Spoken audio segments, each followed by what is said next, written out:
നമസ്കാരം. എല്ലാ SSLC തുല്യതാ പഠിതാക്കൾക്കും മലയാളം ക്ലാസ്സിലേക്ക് സ്വാഗതം. ഇന്ന് മൂന്നാമത്തെ അധ്യായമാണ് നമുക്ക് പഠിക്കാനുള്ളത്. മലയാളത്തിലെ ആധുനിക കവിത്രയങ്ങളിൽ ഒരാളായിട്ടുള്ള വള്ളത്തോൾ എഴുതിയ ഒരു കവിതയാണ് നമുക്ക് പഠിക്കാനുള്ളത്. അദ്ദേഹത്തിൻ്റെ സാഹിത്യമഞ്ജരി എന്ന കവിതാ സമാഹാരത്തിലുള്ള ഒരു കവിതയാണ് പണ്ടത്തെ പാട്ടുകൾ. മലയാളത്തിൻ്റെ പാരമ്പര്യവും പാട്ട് സാഹിത്യത്തിൻ്റെ ചരിത്രവും നമ്മുടെ മലയാള തനിമയെക്കുറിച്ചുമെല്ലാം തന്നെ ഈ ഒരു കവിതയിൽ അദ്ദേഹം അവതരിപ്പിക്കുന്നുണ്ട്. പാഠഭാഗത്തിൻ്റെ കൂടുതൽ കാര്യങ്ങളിലേക്ക് നമുക്ക് പോകാം. പണ്ടത്തെ പാട്ടുകൾ. നമ്മുടെ മാതാവ് കൈരളി പണ്ടൊരു പൊന്മണി പൈതലായി വാണകാലം. യാതൊരു ചിന്തയുമില്ലാതെ കേവലം ചേതസി തോന്നിയ മാതിരിയിൽ ഏടലർ ചെങ്കാൽ ചിലങ്ക കിലുങ്ങുമാറോടി കളിച്ചു രസിച്ച കാലം. പെറ്റമ്മ തന്നൂടെ വെൺമുലപ്പാൽ തീരെ വറ്റിയിട്ടില്ലാത്ത പൂങ്കണ്ടത്താൽ പാടിയിരുന്ന പഴങ്കഥ പാട്ടുകൾ പാൽക്കുഴമ്പല്ലോ ചെകിടിനെല്ലാം. വൃത്തവ്യവസ്ഥയില്ല, അക്ഷര വ്യക്തിയില്ല, അർത്ഥോപത്തി ഇല്ലെന്നാകിലും ആരാരെ കോൾമറിർ കൊള്ളിക്കില്ലീ ഗീത മാരോമൽ പൈങ്കിളി കൊഞ്ചൽ പോലെ. നാരായ കൂർപ്പിനാൽ നൊന്തു ഞെരുങ്ങിക്കൊണ്ടോരോരോ ഈറോല തന്നിൽ വീഴാൻ സംഗതി വന്നിട്ടില്ലീ കൃതികൾക്കാളുകൾ സന്തതം നെഞ്ചേറ്റി ലാളിക്കയാൽ. കേട്ടു പഠിച്ചു പഠിച്ചു നടപ്പായ പാട്ടിതു നമ്മൾക്കോരന്യവേദം. കുമ്പിട്ട് നിന്നു കൃഷീശ്വരിതൻ തിരുമുമ്പിലായി കാണിക്ക വെക്കും പോലെ ഞാറു നടുന്ന നിരക്ഷര പെണ്ണുങ്ങൾ കൂറോടി പാട്ടുകൾ നീട്ടിപ്പാടി മാരിയെ പൂത്തൂക്കലാക്കുന്നു, പാടത്തെ ചേറിനെ കസ്തൂരിച്ചാറാക്കുന്നു.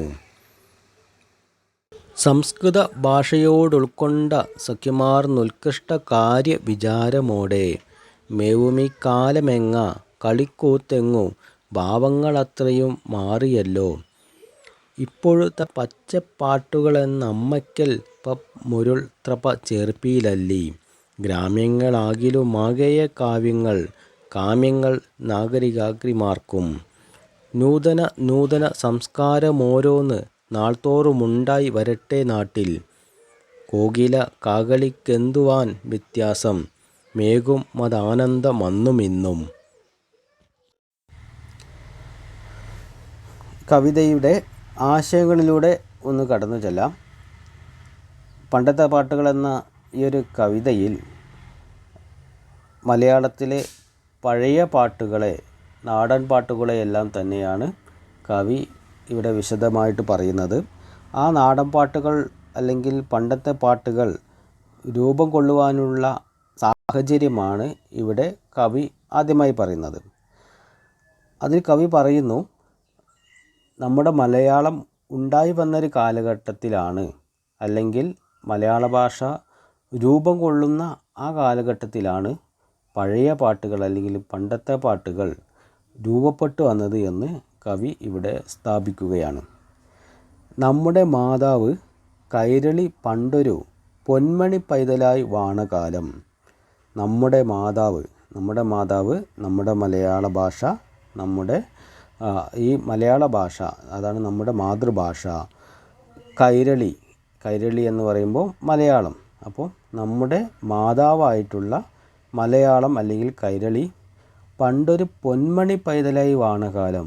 ഒരു കുട്ടിയായിരുന്ന സമയത്ത് പൊന്മണി പൈതൽ, അപ്പോൾ ഒരു കുട്ടിയായിരുന്ന കാലഘട്ടത്തിൽ നമ്മുടെ മലയാളം അല്ലെങ്കിൽ നമ്മുടെ മലയാള ഭാഷ ഒരു കുട്ടിയായിരുന്ന കാലഘട്ടത്തിൽ അല്ലെങ്കിൽ ജനിച്ച് അങ്ങനെ വളർന്നു വരുന്ന ആ കാലഘട്ടത്തിൽ യാതൊരു ചിന്തയുമില്ലാതെ കേവലം ചേതസി തോന്നിയ മാതിരിയിൽ. അപ്പോൾ ചെറിയ കുട്ടികളെ നമുക്കറിയാം, അവർ അമിതമായി ചിന്തിക്കാത്തവരാണ്, അല്ലെങ്കിൽ വലിയ ചിന്തയൊന്നുമില്ലാതെ അധികമൊന്നും ചിന്തിക്കാതെ ചേതസ് എന്ന് പറയുമ്പോൾ മനസ്സ്. അപ്പോൾ മനസ്സിൽ തോന്നിയതുപോലെ അവർക്ക് എന്താണോ തോന്നുന്നത് അതെല്ലാം ചെയ്യുകയാണ് കുട്ടികൾ. അപ്പോൾ ആ കുട്ടിയെ പോലെ ഇങ്ങനെ കഴിഞ്ഞിരുന്ന സമയത്ത് അപ്പോൾ നമ്മുടെ മലയാളം ഒരു ചെറിയ കുട്ടിയായിരുന്ന സമയത്ത് വലിയ ചിന്തകളൊന്നുമില്ലാതെ മനസ്സിൽ തോന്നിയതുപോലെ ഏടലർ ചെങ്കാൽ ചിലങ്ക കിലുങ്ങുമാറോടി കളിച്ചു രസിച്ച കാലം. അപ്പോൾ ചെറിയ കുട്ടികൾ നമുക്കറിയാം കാലിൽ എപ്പോഴും ചിലങ്കയുണ്ടായിരിക്കും. ഏടലർ അല്ലെ, താമരപ്പൂ പോലെയുള്ള ഈ കാലിൽ ചിലങ്ക അണിഞ്ഞുകൊണ്ട് എല്ലാ സ്ഥലത്തും ഇങ്ങനെ ഓടിക്കളിച്ചു രസിച്ചു കൊണ്ടിരിക്കുന്ന കാലഘട്ടത്തിൽ, വലിയ ചിന്തകളൊന്നുമില്ലാതെ എല്ലാ സ്ഥലങ്ങളിലും ഓടിക്കളിച്ചു കൊണ്ടിരിക്കുന്ന ആ കാലഘട്ടത്തിൽ പെറ്റമ്മ തന്നെ വെൺമുലപ്പാൽ തീരെ വറ്റിയിട്ടില്ലാത്ത പൂങ്കണ്ടത്താൽ പാടിയിരുന്ന പഴങ്കഥ പാട്ടുകൾ പാൽക്കുഴമ്പല്ലോ ചെകിടിനെല്ലാം. അപ്പോൾ പഴയ പാട്ടിനെ, പഴങ്കഥപ്പാട്ടിനെ ഇവിടെ കവി വിശേഷിപ്പിക്കുന്നത് പാൽക്കുഴമ്പിനോടാണ്.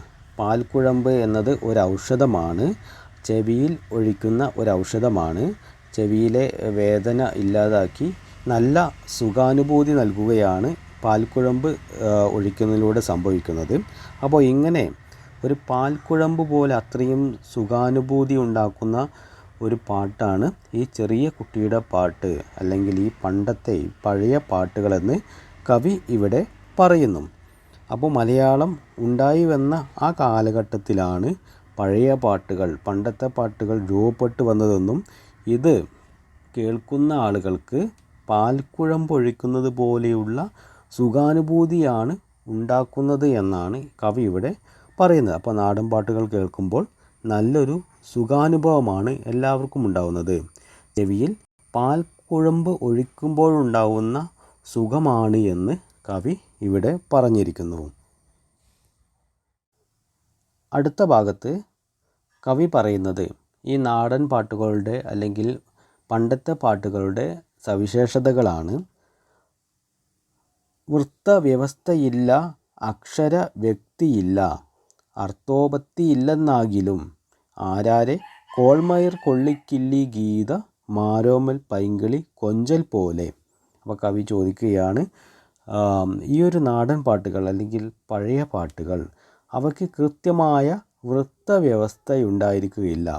വൃത്തം എന്ന് പറയുമ്പോൾ നമുക്കറിയാം പദ്യം വാർക്കുന്ന തോത് എന്നാണ് പറയുക. അപ്പോൾ പദ്യങ്ങൾക്ക് അല്ലെങ്കിൽ കവിതകൾക്ക് ഒരു കൃത്യമായ ഒരു നിയമാവലികളുണ്ട്. അതിനെയാണ് വൃത്തം എന്ന് പറയുന്നത്. അപ്പോൾ കാകളി, അതുപോലെ മഞ്ചരി, ഇങ്ങനെ കേക തുടങ്ങിയിട്ട് വൃത്തങ്ങളൊക്കെ നമുക്കറിയാം. അപ്പോൾ ഇങ്ങനെയുള്ള ഓരോ വൃത്തങ്ങൾ വെച്ചുകൊണ്ടാണ് പഴയ കവിതകളെല്ലാം തന്നെ കവികൾ രചിച്ചിരുന്നത്. എന്നാൽ നാടൻ പാട്ടുകൾ അല്ലെങ്കിൽ പണ്ടത്തെ പാട്ടുകൾ അവയുടെ സവിശേഷത നോക്കുന്ന സമയത്ത് ഈ പാട്ടുകൾക്കൊന്നും വൃത്തവ്യവസ്ഥയില്ല. ഇന്ന വൃത്തത്തിലാണ് എഴുതിയതെന്ന് പറയാൻ സാധിക്കില്ല. ഒരു കൃത്യമായ ഒരു വൃത്തവ്യവസ്ഥയില്ലാതെ എഴുതിയവയാണ് പഴയ പാട്ടുകൾ. അക്ഷര വ്യക്തിയില്ല, അതുപോലെ തന്നെ അക്ഷരങ്ങൾക്ക് കൃത്യമായ വ്യക്തത ഉണ്ടാവണമെന്നില്ല. അർത്ഥങ്ങൾ ഉള്ള തരത്തിലുള്ള അക്ഷരങ്ങളായിരിക്കണമെന്നില്ല. അപ്പോൾ വൃത്തവ്യവസ്ഥയില്ല, അക്ഷര വ്യക്തിയില്ല, അക്ഷരങ്ങൾക്ക് വ്യക്തത ഉണ്ടാവണമെന്നില്ല. അർത്ഥോപത്തി ഇല്ലെന്നാകിലും, അതുപോലെ അർത്ഥങ്ങൾ തമ്മിലുള്ള ഒരു ചേർച്ച, അർത്ഥങ്ങൾക്ക് തമ്മിലുള്ള ഒരു ചേർച്ചയും ഉണ്ടായിരിക്കണമെന്നില്ല. അപ്പോൾ വൃത്തമോ അക്ഷരവ്യക്തതയോ അർത്ഥചേർച്ചയോ ഇല്ലെങ്കിലും ഈ കവിതകളെല്ലാം തന്നെ കേൾക്കുന്ന സമയത്ത്, അല്ലെങ്കിൽ ഈ നാടൻ പാട്ടുകൾ കേൾക്കുന്ന സമയത്ത് ആരാരെ കോൾമയിർ കൊള്ളിക്കില്ലി ഗീതങ്ങൾ, ഈ പാട്ടുകൾ, നാടൻ പാട്ടുകൾ കേട്ട് കഴിഞ്ഞാൽ എല്ലാവർക്കും രോമാഞ്ചമുണ്ടാകും. കോൾമയിർ കൊള്ളുക എന്ന് പറഞ്ഞാൽ രോമാഞ്ചം ഉണ്ടായി വരും എന്ന് കവി പറയുകയാണ്. അപ്പോൾ ഇത് എങ്ങനെയാണ്? ആരോമൽ പൈങ്കിളി കൊഞ്ചൽ പോലെ, ഒരു ആരോമലായിട്ടുള്ള വളരെ ഓമനത്വമുള്ള ഒരു കിളിയുടെ, ഒരു പൈങ്കിളിയുടെ കൊഞ്ചൽ പോലെ, ആ ഒരു മധുരമായ ഒരു ഗാനം പോലെയാണ് അനുഭവപ്പെടുന്നത്. അപ്പോൾ അക്ഷരങ്ങൾക്ക് കൃത്യതയോ അല്ലെങ്കിൽ വൃത്തവ്യവസ്ഥയോ അല്ലെങ്കിൽ അർത്ഥങ്ങൾക്ക് തമ്മിലുള്ള ചേർച്ചയോ ഇല്ലെങ്കിൽ പോലും ഈ ഒരു പാട്ട്, ഈ ഒരു ഗാനം അല്ലെങ്കിൽ നാടൻ പാട്ട് കേൾക്കുമ്പോൾ എല്ലാവർക്കും രോമാഞ്ചമാണ് ഉണ്ടാകുന്നതെന്ന് കവി പറയുകയാണ്. ഒരു കിളിയുടെ പാട്ട് കേൾക്കുന്ന പോലെയുള്ള രോമാഞ്ചമാണ് ഉണ്ടാകുന്നതെന്ന് കവി പറയുന്നു. നാരായക്കൂർപ്പിനാൽ നൊന്തു ഞെരുങ്ങിക്കൊണ്ടോരോരോ കീറോല തന്നിൽ വീഴാൻ സംഗതി വന്നിട്ടില്ലി കൃതി കാളുകൾ സന്തതം നെഞ്ചേറ്റിലാളിക്കയാൽ കേട്ടു പഠിച്ചു നടപ്പായ പാട്ടിതു നമ്മൾക്കോരന്യവേദം. ഇത്രയുമാണ് കവി പറയുന്നത്. അപ്പോൾ പഴയ കാലത്ത് നമുക്കറിയാം കവിതകളും അതുപോലുള്ള കാര്യങ്ങളൊക്കെ എഴുതി വച്ചിരുന്നത് ഓലകളിലായിരുന്നു. ഓലകളിൽ പനയോലകളിൽ നാരായം എന്ന് പറയുന്ന ഒരു എഴുത്താണി കൊണ്ട് എഴുതി വെക്കുന്ന രീതിയായിരുന്നു പണ്ടുണ്ടായിരുന്നത്. അപ്പോൾ കീറോല തന്നിൽ നാരായക്കുറിപ്പ് കൊണ്ട് എഴുതാൻ സംഗതി വന്നിട്ടില്ല ഈ നാടൻ പാട്ടുകൾക്ക് എന്നാണ് കവി പറയുന്നത്. അപ്പോൾ നാരായക്കൂർപ്പിനാൽ, അപ്പോൾ നാരായം എന്ന് പറഞ്ഞ എഴുത്തിന് ഉപയോഗിക്കുന്ന ആ ഉപകരണം കൊണ്ട് ഓലയിൽ എഴുതുമ്പോഴുണ്ടാകുന്ന അതിൻ്റെ ഒരു വേദന അനുഭവിക്കാൻ ഈ പാട്ടുകൾക്ക് കഴിഞ്ഞിട്ടില്ല, അല്ലെങ്കിൽ അതിന് ഇട വന്നിട്ടില്ല എന്നാണ് കവി ആദ്യമായി പറയുന്നത്. അപ്പോൾ നാടൻ പാട്ടുകൾ എവിടെയും എഴുതി വെച്ച കൃതികളായിരുന്നില്ല, അല്ലെങ്കിൽ എഴുത്തോലകളിൽ എഴുത്താണി കൊണ്ട് എഴുതി വെച്ചുകൊണ്ട് പ്രചരിപ്പിച്ച കൃതികളായിരുന്നില്ല നാടൻ പാട്ടുകളൊന്നും. അങ്ങനെ നാരായക്കൂർപ്പിനാൽ നൊന്ത് ഞെരുങ്ങിക്കൊണ്ട് ഓരോരോ കീറോല തന്നിൽ വീഴാൻ സംഗതി വന്നിട്ടില്ല കൃതികൾക്ക് എന്നാണ് പറഞ്ഞത്. അപ്പം അങ്ങനെ ഒരു അവസ്ഥ, അല്ലെങ്കിൽ ഈ ഓലയിൽ നാരായക്കൂർപ്പ് കൊണ്ട് വേദന അനുഭവിക്കാനുള്ള ഒരു അവസ്ഥ ഈ നാടൻ പാട്ടുകൾക്ക് വന്നിട്ടില്ല എന്നും, ഇത് ആളുകൾ സന്തതം നെഞ്ചേറ്റി ലാളിക്കയാൽ, അപ്പോൾ ആളുകൾ നെഞ്ചേറ്റി ലാളിച്ചുകൊണ്ട് പ്രചരിപ്പിച്ചവയായിരുന്നു നാടൻ പാട്ടുകൾ. എവിടെയും എഴുതി വച്ച കൃതികളായിരുന്നില്ല നാടൻ പാട്ടുകളൊന്നും. ഇത് ആളുകൾ പഠിച്ചുകൊണ്ട് അവർ മനഃപ്പാഠമാക്കിക്കൊണ്ട് കൈമാറ്റം ചെയ്യുക ആയിരുന്നു നാടൻ പാട്ടുകൾ എന്നാണ് കവിയുടെ പറയുന്നത്. അപ്പോൾ കേട്ടു പഠിച്ചു നടപ്പായ പാട്ടിത് നമ്മൾക്കോരന്യവേദം. ഈ ഒരു നാടൻ പാട്ടുകൾ ആളുകൾ, ഓരോ തലമുറയുള്ള ആളുകൾ അത് പഠിക്കുകയും അടുത്ത തലമുറയിലേക്ക് കൈമാറുകയും ഇങ്ങനെ കേട്ടു പഠിച്ചിട്ടാണ് ഈ നാടൻ പാട്ടുകൾ കൈമാറി വന്നതെന്നും, ഇങ്ങനെയുള്ള ഈ പാട്ടുകൾ നമുക്കൊരു അന്യമായിട്ടുള്ള ഒരു വേദമാണ്, മറ്റൊരു വേദമാണ് ഈ നാടൻ പാട്ടുകൾ എന്നുകൂടി കവി പറയുന്നു. അപ്പോൾ മറ്റു സാഹിത്യരൂപങ്ങളെ പോലെ എഴുത്തോലയിൽ എഴുതി പ്രചരിപ്പിച്ചവയായിരുന്നില്ല നാടൻ പാട്ടുകളെന്നും, അത് ആളുകൾ കേട്ട് പഠിച്ചുകൊണ്ട് കൈമാറ്റം ചെയ്തവയായിരുന്നു എന്നും കവി ഇവിടെ സൂചിപ്പിക്കുകയാണ്. അപ്പോൾ വരമൊഴിയിലൂടെയല്ല, വാമൊഴി രൂപത്തിലാണ് ഈ പണ്ടത്തെ പാട്ടുകൾ പ്രചരിച്ചിരുന്നത് എന്നാണ് കവി ഇവിടെ സൂചിപ്പിക്കുന്നത്. അടുത്ത വരികളിലായി കവി പറയുന്നത് ഈ പണ്ടത്തെ പാട്ടുകൾ അല്ലെങ്കിൽ നാടൻ പാട്ടുകൾ പാടിയിരുന്ന സന്ദർഭങ്ങളെ കുറിച്ചിട്ടാണ്. കുമ്പിട്ട് നിന്നും കൃഷീശ്വരിതൻ തിരുമുമ്പിലായി കാണിക്ക വെക്കും പോലെ ഞാറു നടുന്ന നിരക്ഷര പെണ്ണുങ്ങൾ കൂറോടിപ്പാട്ടുകൾ നീട്ടിപ്പാടി മാരിയെ പൂ തൂക്കലാക്കുന്നു, പാടത്തെ ചേറിനെ കസ്തൂരിച്ചാറാക്കുന്നു. അപ്പോൾ കവി പറയുകയാണ് ഈ പണ്ടത്തെ പാട്ടുകൾ പാടിയിരുന്നത് നിരക്ഷര പെണ്ണുങ്ങളാണെന്നും, അവർ ജോലി ചെയ്യുന്ന സമയത്താണ് ഈ പാട്ടുകൾ പാടിയിരുന്നതെന്നും കവി പറയുന്നു. കുമ്പിട്ട് നിന്നുകൊണ്ട് അവർ ജോലി ചെയ്യുന്നു. ആ കൃഷിയുടെ ഈശ്വരി, കൃഷിക്ക് ഒരു ദൈവമുണ്ട്, അല്ലെങ്കിൽ ഈശ്വരിയുണ്ട്, ഒരു ദേവതയുണ്ട് എന്ന് കവി പറയുകയാണ്. അപ്പോൾ ആ കൃഷിയുടെ ദേവതയ്ക്ക് ഒരു കാണിക്ക വെക്കുന്നത് പോലെയാണ് ഈ പാട്ടുകൾ പാടിയിരുന്നത്. അപ്പോൾ കൃഷിയുടെ ഈശ്വരിക്ക് മുമ്പിൽ കുമ്പിട്ട് നിന്നുകൊണ്ട് ഈ അക്ഷരാഭ്യാസമില്ലാത്ത ഈ സ്ത്രീകൾ ഞാറ് നടുന്ന സമയത്താണ് അവർ നാടൻ പാട്ടുകൾ പാടിയിരുന്നത്. അപ്പോൾ വളരെ താഴ്മയോടുകൂടി കൃഷിയുടെ ദേവതയ്ക്ക് മുമ്പിൽ ആലപിച്ചതായിരുന്നു ഈ നാടൻ പാട്ടുകൾ എന്നും, അത് അവരുടെ ഒരു കാണിക്കയായിട്ട് ദൈവത്തിന് മുമ്പിൽ സമർപ്പിച്ചതാണെന്നും, ഇങ്ങനെ പാടിയിരുന്നത് അക്ഷരാഭ്യാസമില്ലാത്ത സ്ത്രീകളായിരുന്നു. അവർ ഞാറ് നടുന്ന അല്ലെങ്കിൽ കൃഷിപ്പണി ചെയ്യുന്ന സമയത്താണ് ഈ പാട്ടുകളെല്ലാം പാടിയിരുന്നതെന്നും കവി ഇവിടെ പറയുകയാണ്. അപ്പോൾ അവർ കൂറോടിപ്പാട്ടുകൾ നീട്ടിപ്പാടി, കുറുകിയ ചെറിയ ചെറിയ പാട്ടുകൾ അവർ വളരെ ഉച്ചത്തിൽ നീട്ടി പാടുകയാണ് ചെയ്തിട്ടുള്ളത്. അപ്പോൾ നാടൻ പാട്ടുകളൊക്കെ വളരെ ചെറിയ ചെറിയ കവിതകളായിരിക്കും. ആ പാട്ടുകളെ അതിനെ നീട്ടിപ്പാടുകയാണ് ചെയ്യാറുണ്ടായിരുന്നത് എന്നുകൂടി കവിയുടെ പറയുന്നു. അപ്പോൾ ഇങ്ങനെ കൃഷിയുടെ ഈശ്വരിക്ക് മുമ്പിൽ, ദേവതയ്ക്ക് മുമ്പിൽ കാണിക്ക വെക്കുന്നത് പോലെ അക്ഷരാഭ്യാസമില്ലാത്ത സ്ത്രീകളാണ് ഈ ഒരു പാട്ട് പാടിയിരുന്നത്. അവർ ഞാറ് നടുക, മറ്റ് കൃഷിപ്പണികൾക്കിടയിലാണ് ഈ പാട്ടുകൾ പാടിയിരുന്നത്. അപ്പോൾ ഇങ്ങനെ പാടുന്നത് കൊണ്ടുണ്ടാകുന്ന ഗുണത്തെയാണ് ഇനി കവി പറയുന്നത്. മാരിയെ പൂത്തൂകലാക്കുന്നു. മാരി, മഴ, അല്ലെങ്കിൽ വലിയ പേമാരി, അല്ലെങ്കിൽ വലിയ ആ മഴയും അല്ലെങ്കിൽ പ്രകൃതിയുടെ അത്തരത്തിലുള്ള എല്ലാ പ്രതിബന്ധങ്ങളെയും എല്ലാം തന്നെ പൂ തൂകുന്നത് പോലെ, പൂ വിതറുന്നത് പോലെ, പുഷ്പവൃഷ്ടി നടത്തുന്നത് പോലെയാണ് കാണുന്നതെന്നും, അപ്പോൾ ഈ വലിയ പേമാരിയെ പൂ വിതറുന്ന പോലെ ആണ് ഇവർക്ക് അനുഭവപ്പെടാറുള്ളതെന്നും, പാടത്തെ ചേറിനെ കസ്തൂരിച്ചാറാക്കുന്നു. കൂടാതെ ആ ചേറിൻ്റെ, ആ പാടത്തെ ചളിയുടെ എല്ലാം തന്നെ ആ ഗന്ധത്തെ ഇവർക്ക് കസ്തൂരിയുടെ മണം പോലെയാണ് അനുഭവപ്പെടുത്തുന്നത്. അപ്പോൾ നാടൻ പാട്ടുകൾ അല്ലെങ്കിൽ പണ്ടത്തെ പാട്ടുകൾ ആലപിക്കുന്നതിലൂടെ കൃഷി ചെയ്യുന്ന ആളുകൾക്ക് പേമാരിയെയും അല്ലെങ്കിൽ അതുപോലുള്ള പ്രകൃതി ദുരന്തങ്ങളെയും എല്ലാം തന്നെ അവർക്ക് പൂ വിതറുന്ന പോലെ ലളിതമാക്കി മാറ്റുകയും അതേസമയം തന്നെ ചേറിനെ അവർക്ക് കസ്തൂരിയുടെ മണമാക്കി മാറ്റുകയും ചെയ്യുന്നു.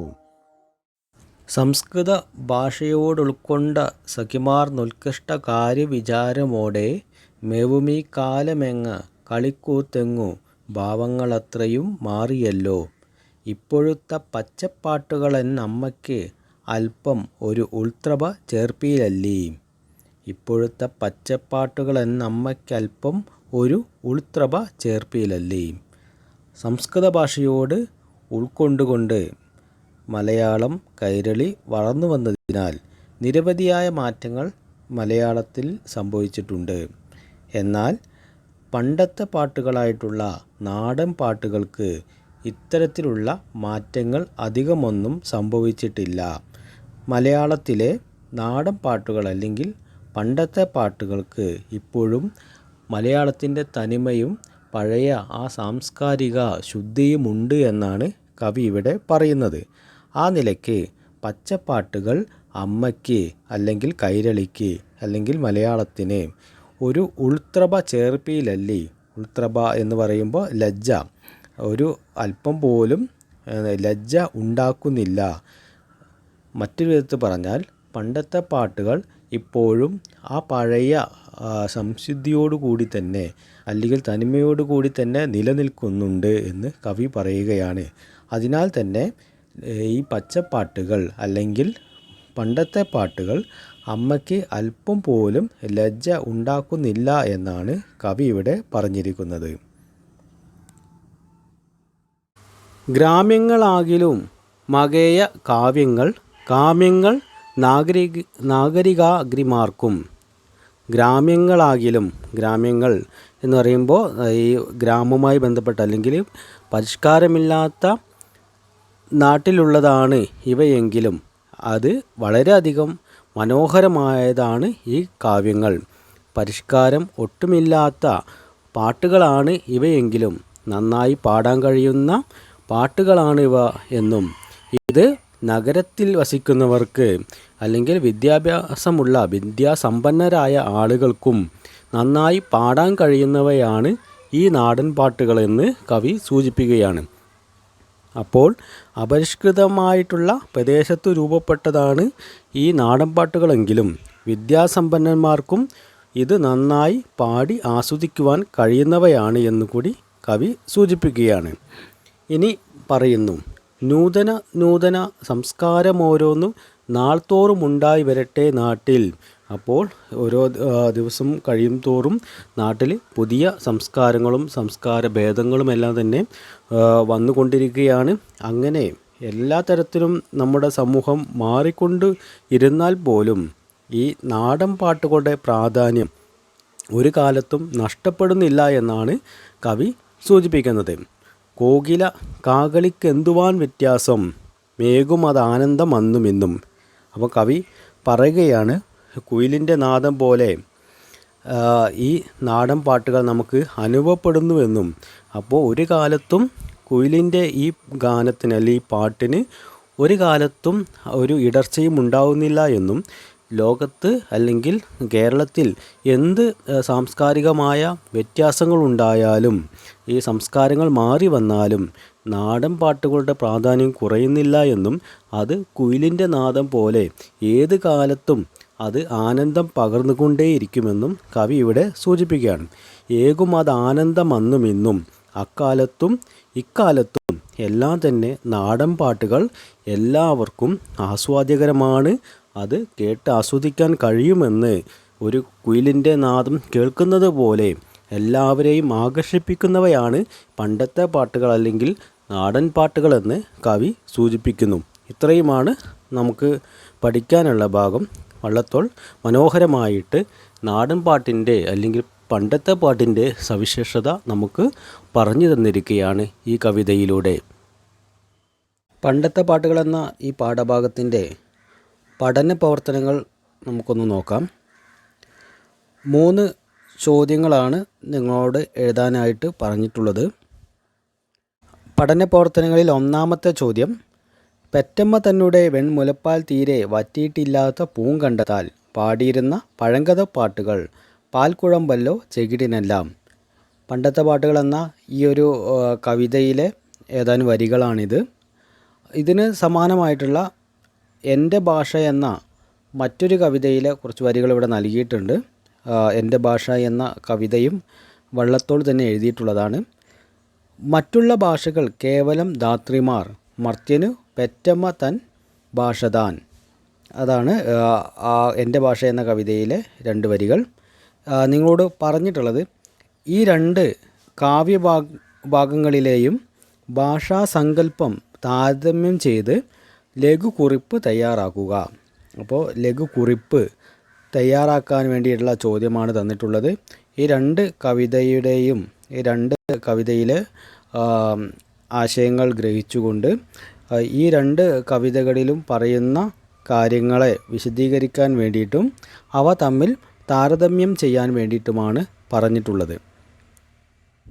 ഒന്നാമത്തെ ചോദ്യത്തിൻ്റെ ഉത്തരം ഒന്ന് വിശകലനം ചെയ്യാം. മാതൃഭാഷയുടെ പ്രാധാന്യത്തെ കുറിക്കുന്നതാണ് ഈ കാവ്യഭാഗങ്ങൾ. വള്ളത്തോളിൻ്റെ ഭാഷാസങ്കല്പം ഇതിൽ പ്രകടമാകുന്നു. 2 കാവ്യങ്ങളിലും മാതൃഭാഷയെ പെറ്റമ്മയായിട്ടാണ് പറഞ്ഞിരിക്കുന്നത്.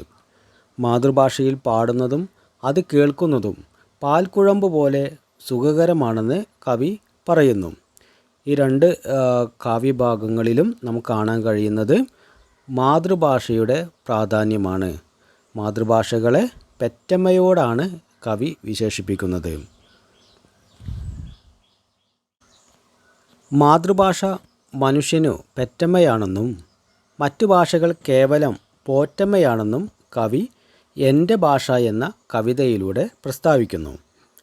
മാതൃഭാഷകളുടെ തനിമ നിലനിൽക്കണമെന്നും മറ്റു ഭാഷകൾ അതിനെ പലതരത്തിലുള്ള ഭാവമാറ്റങ്ങൾക്കും വിധേയമാക്കുകയാണ് എന്നും പഴയ പാട്ടുകൾ സംസ്കൃതത്തിന് വഴങ്ങിയില്ല എന്നും അതിനാൽ തന്നെ നമ്മുടെ കൈരളി ഭാഷ ലജ്ജിക്കേണ്ടി വന്നിട്ടില്ല എന്നും കവി പറയുന്നുണ്ട്.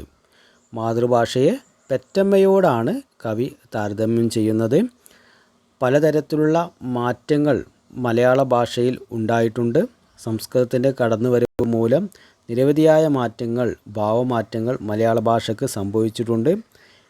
ഇങ്ങനെയൊക്കെയാണെങ്കിലും പണ്ടത്തെ പാട്ടുകൾ, നമ്മുടെ നാടൻ പാട്ടുകൾക്ക് ഇത്തരത്തിലുള്ള രൂപമാറ്റങ്ങളോ ഭാവമാറ്റങ്ങളൊന്നും സംഭവിച്ചിട്ടില്ല എന്നും അവ ഇന്നും ആ പഴയ തനിമയോടുകൂടി സാംസ്കാരികമായ ആ പ്രത്യേകതകളോട് കൂടി തന്നെ ഇന്നും നിലനിൽക്കുന്നുണ്ട് എന്നും അതിനാൽ തന്നെ നമ്മുടെ മലയാള ഭാഷയ്ക്ക്, കൈരളിക്ക് ലജ്ജിക്കേണ്ട ഒരു കാര്യവും ഉണ്ടായിട്ടില്ല എന്നുകൂടി കവി ഇവിടെ സൂചിപ്പിക്കുന്നുണ്ട്.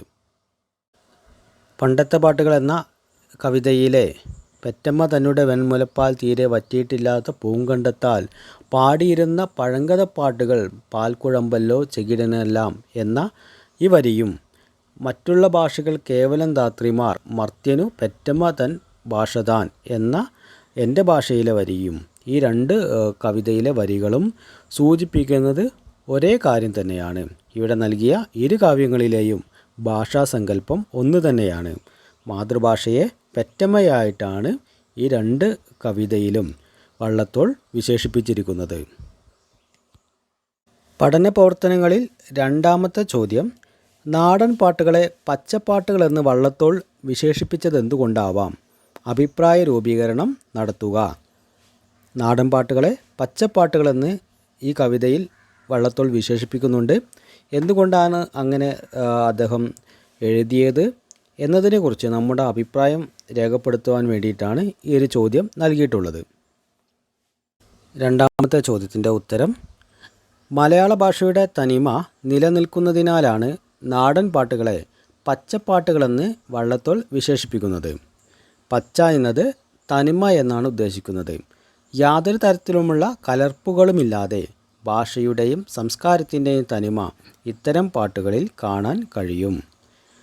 സംസ്കൃതത്തിൻ്റെയും മറ്റു ഭാഷകളുടെയും ഒക്കെ കടന്നുവരവിലൂടെ മലയാള ഭാഷയിൽ നിരവധിയായ മാറ്റങ്ങൾ സംഭവിച്ചിട്ടുണ്ട് എന്ന് കവി പറയുന്നു.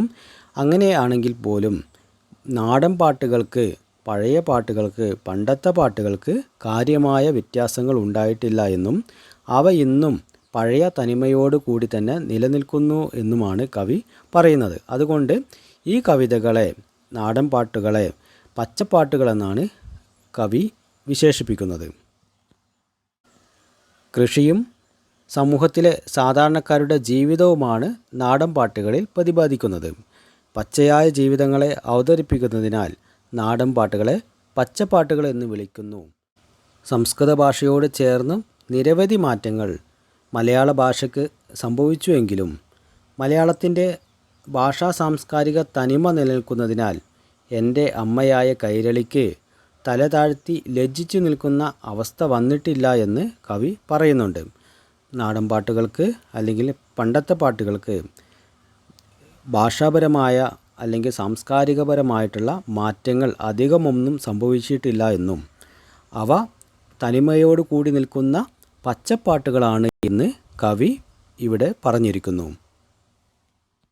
മൂന്നാമത്തെ ചോദ്യം, കൃഷീശ്വരി തൻ തിരുമുമ്പിലായി കാണിക്ക വെക്കും പോലെ. ഈ കവിതയിലെ ഒരു വരിയാണിത്. കൃഷീശ്വരി എന്നതിന് കൃഷിയുടെ ഈശ്വരി എന്നാണ് അർത്ഥം. ഇത്തരത്തിലുള്ള പ്രയോഗങ്ങൾ കണ്ടെത്താമോ എന്നാണ് നിങ്ങളോട് ചോദിച്ചിട്ടുള്ളത്. അപ്പോൾ കൃഷിയുടെ ഈശ്വരി എന്ന അർത്ഥത്തിൽ കൃഷീശ്വരി എന്ന് ഈ ഒരു കവിതയിൽ പറയുന്നുണ്ട്. അതുപോലുള്ള പ്രയോഗങ്ങൾ പറയാൻ വേണ്ടിയിട്ടാണ്, കണ്ടെത്താൻ വേണ്ടിയിട്ടാണ് നിങ്ങളോട് പറഞ്ഞിട്ടുള്ളത്. ഉദാഹരണം ഇവിടെ നൽകുന്നുണ്ട്. സൂര്യരശ്മി, സൂര്യൻ്റെ രശ്മി. കലാദേവത, കലയുടെ ദേവത.